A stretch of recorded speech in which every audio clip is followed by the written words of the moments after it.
Eagles. Eagles.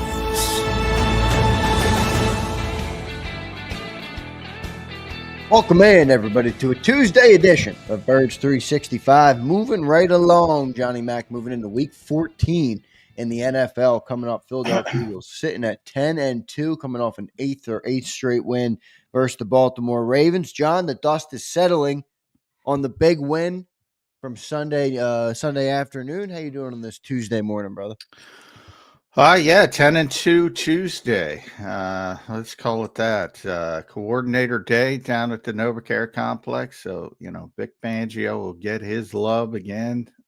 Pretty amazing story. That defense and just how they're performing. And then the offense is found a formula, it seems, that nobody, certainly in the regular season, has been capable of stopping. It gets clunky at times. We've used that word, first and third quarter in Baltimore were not good offensively, but they still have that ability to wear on you. And I think that's the positivity of the quarterback. I always say, normally, if you watch quarterbacks play, and you see them have a bad quarter, bad half, they're going to have a bad game. You don't necessarily know. Jalen Hurts is going to strike up and make a big play. The relentlessness I always talk about. Very unique team and how they're doing it. Yeah, no doubt. They're proving more and more each week, checking opponents off the list, John, and they keep doing it in a way where they come, they bring what they're going to do, and they shove it down your face and make you like it. A big part of that, though, John, has been the defense, and I don't think they could play this way if the defense wasn't doing what they're doing. You mentioned you're going to speak with Vic today, and Kellen, obviously, coordinator Tuesday. Anything you're looking to hear from them specifically before we dive into the injuries? Mainly Dallas. It looks like Dallas Goedert's going to be out. So how they're going to handle that, because they've run out of practice squad elevations. Not that we're going to get that information from Kellen Moore, but just more of a philosophical sense, because now we start to talk about Devonta Smith, when he's going to come back and he can shift to more of 11 personnel again. It's going to be hard to use as much 12. And then you add in little complications that maybe people don't think about. Ben Van Sumeren no longer the fullback, so Grant Calcaterra was handling some of the fullback role. Not that they use it a lot, but little things has an effect that Dallas Goedert's going to be out, and it's going to be week to week. So, but they also have a roster crunch at tight end, which I'll also explain. Defensively, it's just, they keep throwing people out there and they keep performing. The defense is so young. It's so inexpensive. It's like normally, think about the Eagles offense. You got star. The Eagles defense, the exact opposite. They're all young guys for the most part, with the exception of Brandon Graham, who's no longer able to play. Darius Slay, he'll presumably be back, because I saw him Friday last week and he seemed fine. So he presumably will be back. But they don't, they're all on cost-effective contracts or rookie deals for the most part. They don't spend anything to have the best defense in the NFL, and that's what they've been, which is astonishing. Maybe that's the most astonishing part of it all. It might be, of the whole season. It might be. Yeah. And John Goedert, who's one of the Eagles PR people, tweeted out something this morning. And I hesitate, but it's a large sample size, because you can always pick a point. And, they're trying to play up their team, which I get. Since week 6, this defense, number one in points allowed, number one in total defense, number one in yards per play allowed, number one in passing defense, number one in yards per pass allowed, number one in 3-and-out percentage, number one in sacks. I think that would surprise people. Number 1 in sack percentage. I think that would surprise people. Number 1 in forced fumbles. Number 2 in passer rating allowed. Number 3 in third down defense. 5th in rushing defense. 5th in takeaways since week 6. With a bunch of guys playing on rookie deals, or Zach Bond making 1.6 million, or Isaiah Rodgers out there making the veteran minimum. Pretty impressive. Very impressive stuff there. I mean, some of the ones you just rattled off: first in passing defense, first in yards per pass allowed, first in sacks at 30, John. It's crazy. I did not expect that. Did anybody expect that? You lose Hassan Reddick. I mean, that deal's looking better, by the way, from Howie Roseman every day. Well, I wouldn't go that far because of Bryce Huff, but no, I know, but I mean, hopefully Bryce Huff is a miss, but is moving on from Hassan the right move when you? That was that exactly. That might have been the right move. Well, I said that from day one, but people didn't understand the financial, what was going on behind the scenes. He wasn't going to, like, I think a lot of people thought, we'll just let him play out his contract. Well, he wasn't going to play out his contract. Right. So, and that could have become a problem in the locker room, probably with all that stuff. So, in hindsight, with the way the defense is performing, it looks very good right now. John, let's get into some of the injuries. I think that's where that's where you start to go when you settle into the middle of the week right now. It's December football. The war of attrition matters in a big way. We just talked about Dallas Goedert might be out. I don't know if it's going to be season ending. Sounds like he could come back. They don't really know yet. It's another one of those injuries similar to Bryce Huff, which confused me because it's like he's going to go in the IR. We think he might be back. He might not be back. We don't know. The injuries are, I don't want to say they're piling up, but there is some key ones. How do you view this team right now, the war of attrition on December 3rd? Do you think they're positioned okay, or where are your biggest concerns on the injury front? Well, I think they're okay. I mean, when you compare it, because everybody's got injuries, and you compare it to the teams that you're probably going to be competing with in January, Detroit most notably has far more injury issues. Minnesota lost their left tackle, who's one of their best players. So you haven't had that kind of devastating injury. Arguably, Detroit lost its best player in Aiden Hutchinson, and arguably Minnesota lost its best player in Christian Darrisaw. So you haven't had that kind of issue. Right. Or in the conversation, obviously. I mean, you have so many good players on Detroit. You have Justin Day. You get my point, though. No, yeah, I do pro. think Aiden Hutchinson was on pace to be Defensive Player of the Year. I don't think it's a stretch to say he was the best player on that defense. All pro level players they've lost. So I think overall, I think it's still good compared to others.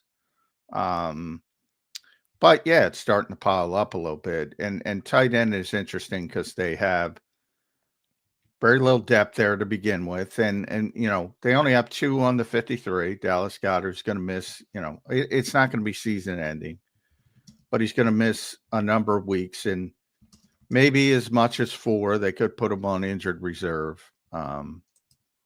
If they want to help the roster crunch, because the only tight end then on the 53, if you carry Dallas, is Grant Calcaterra. So what they've been doing is elevating CJ Uzomah in recent weeks. Well, they're out of elevations. The only other practice squad tight end is EJ Jenkins. They've long been out of elevations for EJ Jenkins. So if they want to use either moving forward, and they probably want to use both, they got to add them to the 53-man roster. Right. How many practice squad elevations do you get per player? 2? 3. 3. Okay. 3. And they've used them all up for both. And, they created a spot with Paris Campbell. They waived Paris Campbell yesterday. That will go to one of them. And if they put Goedert on injured reserve, that creates the other spot for both. Right. And then you can kind of go the rest of the regular season or till week 18 with Calcaterra, Uzomah, EJ Jenkins as your 3 tight ends. That might be the way they go. But that depends on, as Nick mentioned, the evaluation still going on. He hates to give you injury information, but Dallas is going to be out for a couple of weeks. So that evaluation is how long is he's going to be out. And even though the Eagles don't like to bring this up, a little bit of a break here, not with Pittsburgh and Washington, but a little bit of a break with Carolina, then a little bit of a break at the end of the season with Dallas and the Giants. Yeah, Eagles might not acknowledge that publicly, but they're smart enough to know that. That's for sure. Yeah, Nick kind of caught himself talking about Victory Mondays, and he said Victory Monday next week, and I went oof. There is going to be a victory. We all know there's going to be a Victory Monday next week. For those who don't know, they're playing the Carolina Panthers on Sunday at 1:00. I will say this. Now, I'm not saying they're not going to have a Victory Monday, but that Carolina team has looked better in recent weeks. Remember, they lost to the Chiefs by a field goal a week ago, and then they lost in overtime to the Buccaneers this week. So I'm not saying we're not going to beat the Panthers. I'm just saying they have been playing a little bit better. They have been playing better, and Bryce Young sort of that reset when they benched him and then he came back is playing a lot better. But I mean, I mean, they ain't. Yeah, we're going to win, but I'm saying don't take it lightly. Go in there. You certainly don't want to say that to your team. And I know he's not saying it to the team, but that's why I talk about like trap games. Jalen Hurts likes to talk about momentum and how it doesn't exist. And in a logical sense, he's completely right. But like, I'd like to use the term human nature. It's human nature to look at the schedule and see Carolina and say, oh, all right, a little bit of a breather. It's human nature to start feeling when something goes wrong, start feeling, oh, woe is me. The momentum's going the other way. Yeah, momentum in the reality of the logical sense does not exist, as Jalen Hurts explains. It could stop on one play, start on another, but the human nature of the feeling of that exists, and people let it affect them. Right. So I like to use the term human nature on stuff like that. And human nature this week is to look at the Carolina Panthers and do what Nick did. Start talking about Victory Mondays. Right. And you don't want to do that. You try your best to limit it, but it's human nature for a reason. We're all flawed and we all think about things. And point I'm trying to make is, maybe they think they can get through 4 weeks and they can limit the roster crunch or solve the roster crunch that way. But it'll be interesting to see how they handle it. And a lot of it has to do with the doctors and what they feel is best. Most of it has to do with the doctors. Yeah, we'll see. I know you can't predict this, but what is the Goedert injury? And if you had a guess, how long do you think it'll be? Is it one of those things that could linger? Do you fully anticipate? Well, it's a sprained knee, so I don't know what sprained. Could be an MCL, could be a PCL. I don't know, but it's described to me as a sprained knee, so it's pretty concrete, depending on, again, what kind of sprain it is. So anywhere from 2 to 6 weeks, I would say, which isn't. And obviously, if it's 2 weeks, you want to keep them on the 53. If it's 5-6 weeks, you want to put them on injured reserve. So that's sort of what the discussion's going to be about. Yeah, I mean, John, that's now 2 weeks. Devonta Smith was out. Now you're losing Dallas Goedert. I think you're in a good position because all of them should return. But anticipating any hit to the offense with the loss of Dallas Goedert? I mean, I think the offense managed well without Devonta Smith. It's pretty easy to do when you're just running on when you're running. Yeah, I mean, it affects the passing game, but they don't pass. So, right. That's what I'm getting at here. Yeah, I mean, look, there was that big 3rd and 7 conversion I talked about. Yeah, I saw that breakdown. What's his name broke that down this morning? Dan Orlovsky.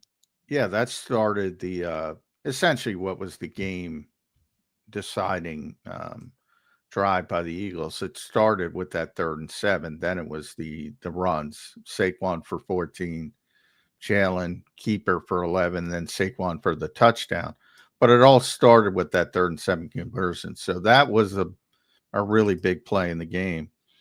And that was the Dallas Goedert right before he got injured. He got injured on the 14-yard run. He got injured on the next play, where Saquon went for 14. So Yeah, they were in a hurry up there. They got right back to the line of scrimmage, and that's when Goddard got hurt.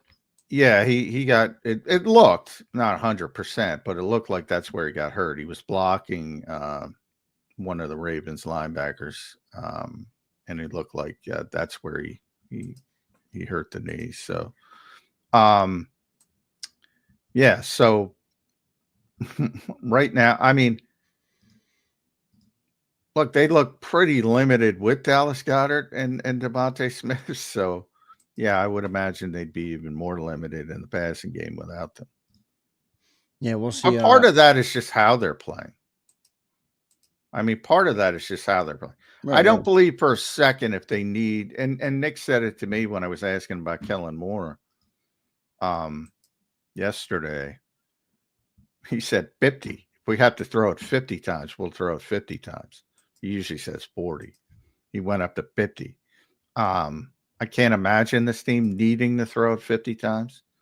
But yeah, they haven't had to. The amount of throws, I have to go through this. I've been meaning to do it. I got to go through the game books since the start. The amount of throws in the fourth quarter for this team is minuscule, because they're always closing the game out. And obviously, you see a game like last night. If anybody watched last night's game, I watched. I dozed off, but that was a pretty good game. That Bo Nix is impressive.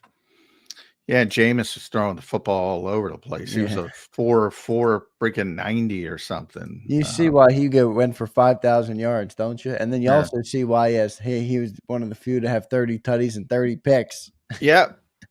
So I mean, the more you throw it, the only way you get to it's so obvious, but like so many can't see it for whatever reason. The only reason you get over 400 yards passing in the NFL is because you're trying to catch up, or you're in a shootout where it's, ping pong back and forth, where you might be up, but then they score and you got to come back and you just keep going back and down. It's the only way you throw for 400 plus yards in the NFL. You're either down big or you're in a big time shootout. So the Eagles haven't been in that. So we don't know what they can do. All we know is they have the players to do it. But we haven't seen it. We'll see how it all plays out. John, any concern with Goddard? I know you're not a fan of this conversation, but it does go down every year, man. I know you can't worry about that right now. I'm not a fan of that conversation, only because I wish people would think more logically about it. Well, what's your logical? He's not trying to get hurt. No, I know that, but you got to look at it from the objective point of view. Is okay. This is a player that we can't fully rely on him to be there every game because he hasn't been. So how do you balance that conversation with knowing? Okay, I know he's not trying to do it, but the reality is he does take a lot of injuries. You're in the latter half of the year here. You need these guys to be healthy. I'm not saying he can control it, but how do you manage that if you're Howie Roseman? Well, it's the same thing they did with Saquon Barkley. It's like, they give him the touches because they can't legislate it. One of the things that, Dallas has tried to limit, and has been one of his problems, is actually being too physical. Like when he broke his forearm, he's trying to win Kyle Brandt's Angry Run Award, Right. Trying to destroy people downfield. The broken glenoid bone in his shoulder when he got picked up and dropped on his shoulder. He's had some weird injuries. Yeah, exactly. That's what I'm saying. Like, people don't look at the injuries and they go, "Oh, that guy's injury prone." Sometimes you just have bad luck. And that's been the case with Dallas. But yeah, they've done a better job at least without him this year. And he's never had serious injuries. They're all 3 weeks here, 3 weeks there. Never terrible injuries.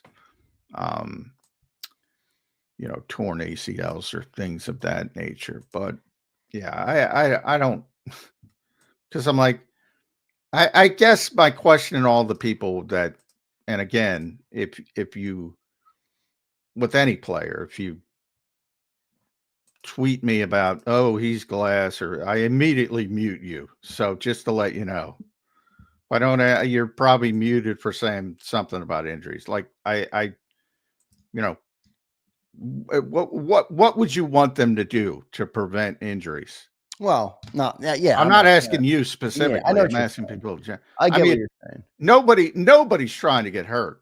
Now, when you start talking about guys playing through, like Devonta was talking about it last week when we're before the game, when the Eagles were trying to play the competitive advantage nonsense and trying to make it seem like he might play. They milked that sucker all the way up to Yeah. damn near kickoff. When they were trying to do that, Devonta, was explaining, he's an exercise science major in Alabama. So he's got, plus he's, very durable. He's been in his career despite his size. He's trying to, there's two different types of injuries. And that's, you've heard it for people around football. They've heard it all the time. You can play through pain. You can't play through injury, legitimate injury. There are certain guys that will play through pain and play effectively through pain, and they're not gonna re-injure or hurt themselves worse in certain situations. Some guys can't do that, and those are the guys who garner the respect of coaches. I always bring up Nate Gary, who the fans hated, and I said, well, the coaches loved him, and the reason why is he played through a sports hernia for an entire season because they needed him. And he was going to get the surgery anyway, so he wasn't going to affect anything. So he just played through it, and they respected him for it. If you break the glenoid bone in your shoulder, can't play. If you tear your ACL, you can't play.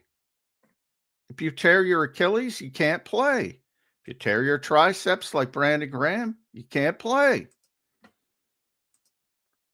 I mean, I don't think anybody's going to say Brandon Graham isn't tough. But he can't play right now, unfortunately. So, it affects every team, as we just talked about with injuries to other teams. And the Eagles had a little bit of luck there earlier in the season, and the worm is starting to turn a little bit to a few more injuries. But even now, the good news is Dallas is going to be back. It's not season ending from what I've been told. Bryce Huff, I don't know. That's iffy.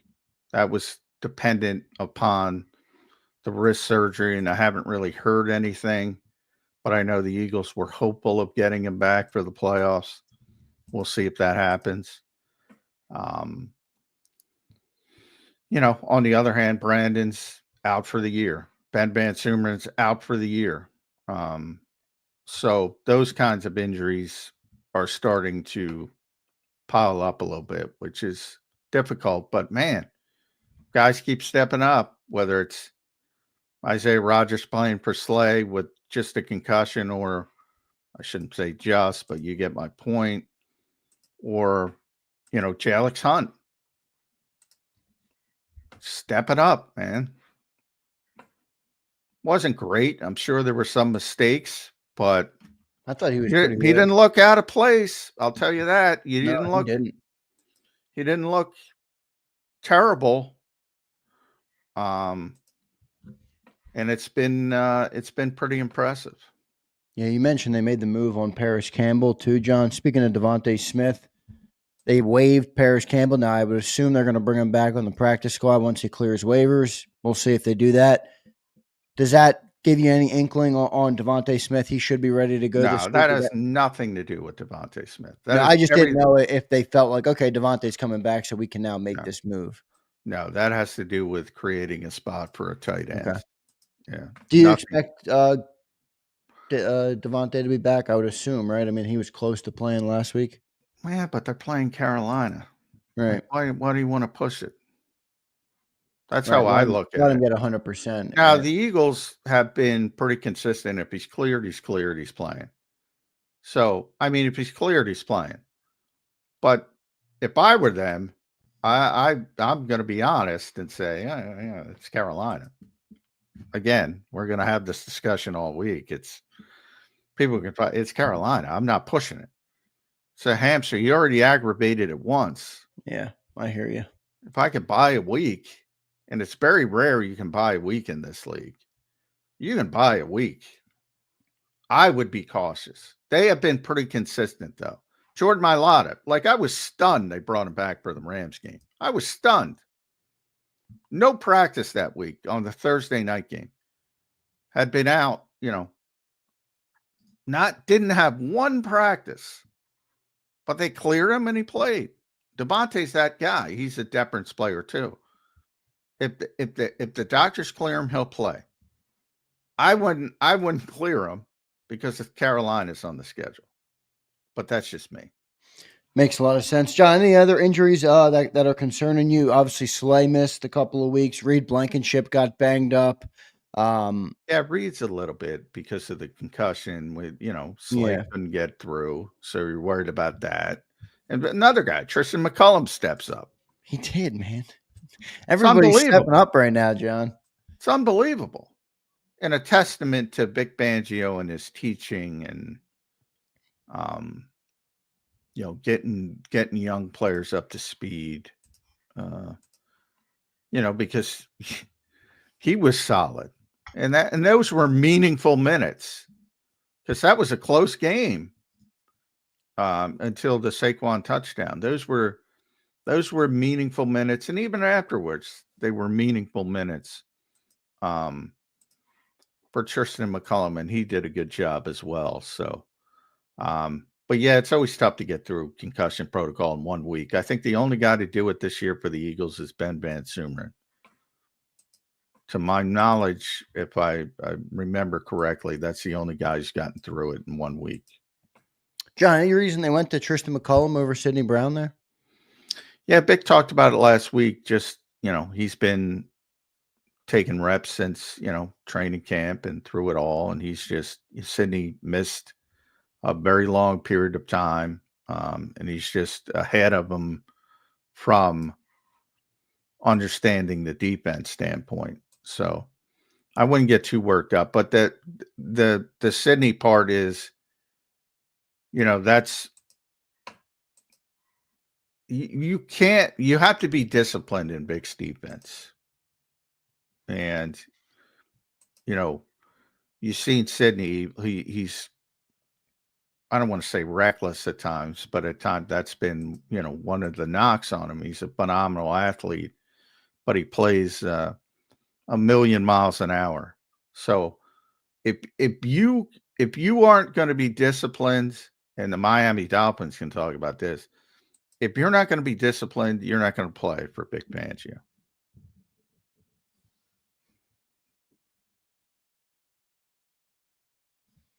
That's it. And they've been disciplined, no doubt. John, moving into the NFC, just thinking about these injuries, because I think it becomes really a bigger part, obviously a massive part in the NFL. But are the Eagles the best team in the NFC right now, John? And the reason I say that is because I think it's a toss-up between them and Detroit.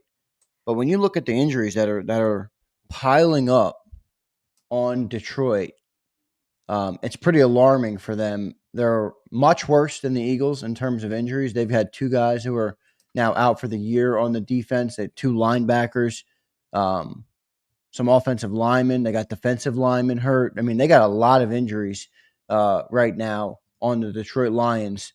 Are the Eagles the best team in the NFC right now, Johnny Mac? Yeah, they're in the conversation. I mean, you can make that argument. They've certainly played better than Detroit in recent weeks. So they may be playing the best football right now. You look at the other teams, Minnesota struggled against Arizona. Um, Green Bay's, kind of up and down. So definitely they're playing the best right now. Um, so in the snapshot of December 3rd or wherever we are, I would say they're the best team. They have taken the lead over Detroit. But again, style points don't matter. We know that from Right. last year, in a negative fashion. Um, so yeah, right now I think they're the best team in the NFC. But right now it doesn't matter. January matters. What we know is they're going to be there in January. And now the fight is to make sure the road to the Super Bowl goes through Philadelphia instead of Detroit. And for that to happen, the Eagles got to keep winning. And Detroit has a much tougher schedule. It starts Thursday night. Everybody's got to be a Packer fan in Philadelphia for 1 week. And then I know Buffalo's on the schedule. I know they got to play Minnesota again in week 18. Who knows where those teams are, though, in I week think they have the 18? Niners as well. Not that the Niners are Well, the playing good right Niners, now, but yeah, it's, they're cooked, man. They're cooked. yeah. Well, it's no Panthers, I'll tell you that. No, that's true. But yeah, that's the point. If you look at the Eagles schedule is the Panthers, the Giants, as I mentioned, week 18, I think Dallas is week 17 or vice versa, but both of those teams are dead in the water. So you got 3 dead in the water teams for the Eagles and 2 pretty good teams in Pittsburgh and Washington. Pittsburgh's here. Eagles will be significant favorites, should be. And they'll be favorites on the road against Washington. Those are teams they should beat. We'll see if they do it. It should be a good one to watch. That Thursday night game, John, that's probably the best Thursday night game of the year. And both teams, if I'm not mistaken, both are coming off a week off, right? Because they both played on Thanksgiving. The Packers played at night, and the Lions. and the Lions played obviously in the noon game. So both of them are on a week's rest. So many say Thursday night football sucks. This is the rare week that both teams have a full week to prepare for Thursday night. So it should be interesting to see how that game plays out. Packers versus Lions on Thursday night. I think the Lions got to lose at least 1 or 2 of their last 5 games. Now maybe I'm wrong to assume that they're going to, but I mean, it would be hard for them to run the table at this point. So we'll see what ends up happening there. And I think the Eagles have a good chance to run the table. I think the Pittsburgh Steelers are going to be a tough matchup, but ultimately I like the Eagles in that game too. Yeah, I mean, Pittsburgh hasn't won here since the 1960s, and the Eagles Holy crap. Is that really what it is? Yeah, 1960. They don't come here often, but like once every 8 years. But yeah, they generally haven't performed well in Philadelphia, and that doesn't mean anything to the current group. As Nick likes to say, when people bring that up to him, whether it's Cincinnati or Baltimore, what does that mean to players who weren't even there? Which he's right, but Pittsburgh's one of the. I think they overachieve. I think they're a good team, not a great team. Mike Tomlin's a great coach. Russell Wilson can still play. When everybody mocked him from going away from Justin Fields, that was the right decision. Much better team with Russell Wilson. So they can bite you. That's the typical NFL game. Like if you don't play well in that game, you can lose that game. So, and the same thing with Washington to a certain extent, but you've already seen Washington though I like Big Fangio against young quarterbacks. I like that a lot. Yeah, which is why I was calling for. I mean, we can't obviously control this, but I was calling for Eagles fans to root for the Commanders when necessary because I want them to get the 7 seed. If we're not going to take that 1 seed, get them into the playoffs over the Cardinals or I forget who the other team who's teetering right there on the outside of the playoff picture. in the NFC, but I'd rather play the young quarterbacks in the playoffs. I don't think any of them have a chance at the link, Johnny Mac. Yeah, I mean, the Eagles have been pretty good. Well, they've been pretty. I mean, they've been pretty good at Lincoln Financial Field. They've been pretty good on the road. There's a lot of Yeah, the Bucks, the Cardinals, or the Commanders. Who would you rather see in the first round of the playoffs? who cares? Well, Any, but the Bucks have knocked us out in 2 of the last 3 years. You want to see Todd not Bowles? here though. Not here though. I don't want to see Todd Bowles. Not against this team. Tampa Bay's not winning in Philadelphia. Now, some people said that back in another year. It didn't work out too well, but yeah, I get why they have nightmares about Philadelphia. For whatever reason, I get why the Eagles fans have nightmares about Tampa. It's more about Todd Bowles, I swear. It's not even about the Tampa Bay Bucks. Although Baker Mayfield's having a good year. We'll give him that. And remember the first time, Tampa was supposed to kill the Eagles. That was the year. That was Nick Sirianni's first year. Yeah, was that Brady still there? Yeah, Tom Brady was still there. The Eagles weren't supposed to make the playoffs. They made the playoffs with the late run, and it was a much better team. Last year, a little bit different, but the Eagles were obviously leaking oil by that point, to say the least. So for whatever reason, I saw Louis Riddick tweeted this morning, can remember a time where there were calls for Nick Sirianni's job and how he was a detriment to the team. This year, just a few weeks ago. Don't hear much of that anymore. Actually, Chris Canty's still doing it, evidently. Or just waiting in the weeds for Philly to stumble. And the answer, I can't believe Louis used to work here. Yeah, they're waiting in the weeds for Nick Sirianni to stumble. Yeah. And the expectations are massive. The expectations are win. John, you've been saying what Louis Riddick tweeted out for 8 weeks here on Birds 365, even when it wasn't popular and the team was 2-2. Yeah. Well, the people like that.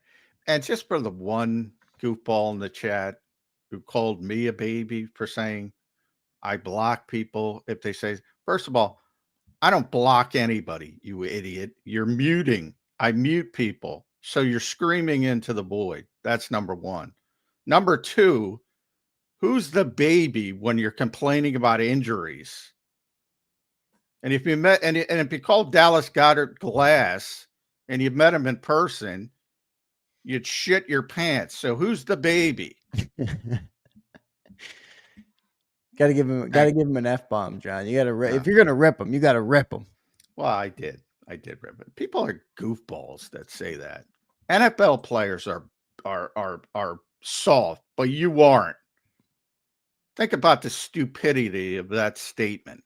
Yeah, well, I think there's two ways to look at it. You can think the players are soft, which they're not, or you can look at the track record of a player and say, okay, can we rely on this as a football That's team? fine. I think that's a fair conversation. If you want to talk about relying on a player because he's broken down, because he's taken so much punishment over the years that would make these people cry. Yeah, that's legitimate. You have to make those decisions every day. Howie has to make those decisions.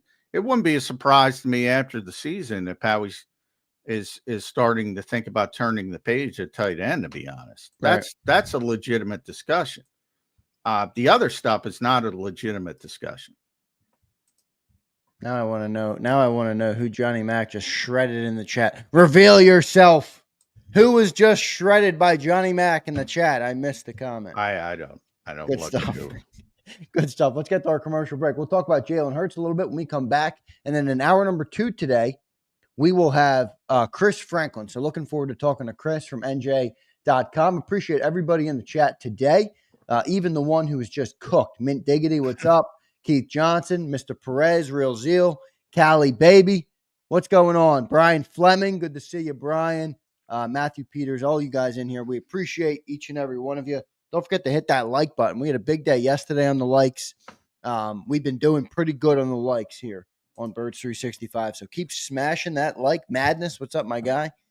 hit that like button, and we'll be back in a couple minutes. Before I get to that break, let me tell you guys about the great people at BetUS. You can see the promo code I put on your screen, and I've been showing you it every single day. It's YouTube 150, and if you don't have a betting house yet, go to BetUS and bet with them.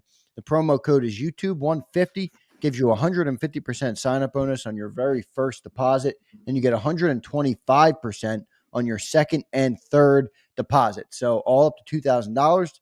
That's 3 deposits up to $2,000 you can get back. So deposit less and bet with more at BetUS. Go to betus.com.pa.